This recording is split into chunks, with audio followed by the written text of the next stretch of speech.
मित्रों, सत्य ज्ञान के समन्वय में निहित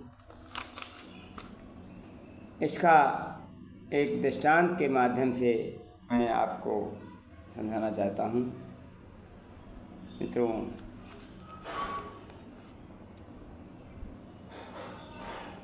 सम्राट ब्रह्मदत्त ने सुना उनके चारों पुत्र विद्या अध्ययन करके लौट रहे हैं, तो उनके हर्ष की सीमा न रही। स्वयं जाकर नगर द्वार पर उन्होंने अपने पुत्रों की अगवानी की।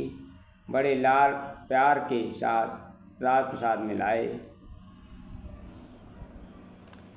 किंतु उनकी प्रसन्नता एकाएक समाप्त हो गई। जिस चारों पुत्र परस्पर अपने श्रेष्ठता के विवाद में अभिमान से लड़ पड़े।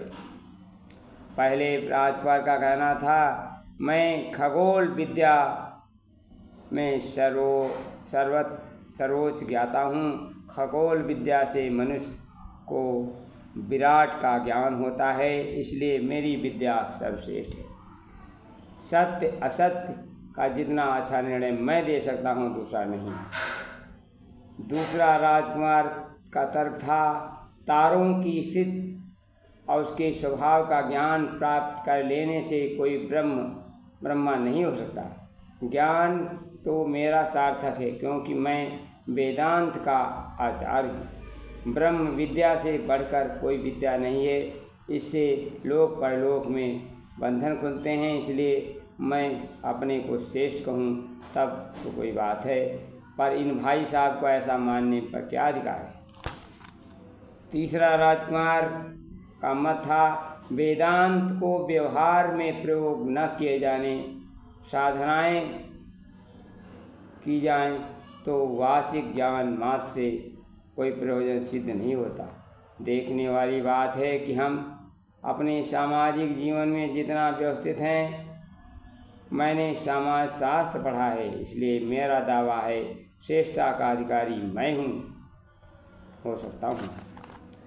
चौथे रसायन शास्त्री राजकुमार इन सब की बातें सुनकर हंसे, बोले, बंधुओं, झगड़ा मत करो। इस संसार में श्रेष्ठता का मापदंड है लक्ष्मी।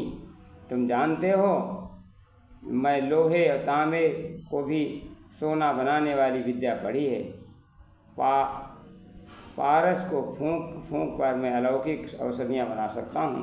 तुम सबकी विद्या खरीद सकता हूँ, अर्थोपार्जन कर सकता हूँ। तब फिर बोलो, मेरी विद्या श्रेष्ठ हुई। श्रेष्ठता सिद्ध के अखाड़े में चारों प्रतिद्वंदी में से किसी के हार मानने को न देख राजा ब्रह्मदत्त दुखी हुए, किंतु स्थित उन्होंने अपने राज पुरोहित को बताई। पुरोहित ने सारी स्थिति को विचार कर योजना बनाई। उन्होंने एक राजकुमार को पतझड़ के समय जंगल भेजा और किंशुक तरु को पहचान कर लाने को कहा। तब किंशुक ने, उस समय किंशुक में केवल एक भी पत्ता नहीं था, ठूंठ खड़ा था। सो वो पहले राजकुमार वहाँ ज्ञान प्राप्त किया। किंशुक एक ऐसा वृक्ष है जिसमें पत्ते नहीं होते। अगले माह दूसरे राजकुमार तब गए जब कोपले फूट चुकी थी।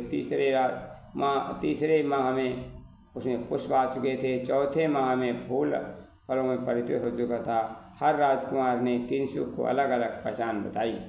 तब राजपुरोहितों ने चारों बालकों को बुलाया, कहा, तात, किंशुक तरु इस तरह का होता है कि चारों महीने उसमें परिवर्तन होते रहते हैं।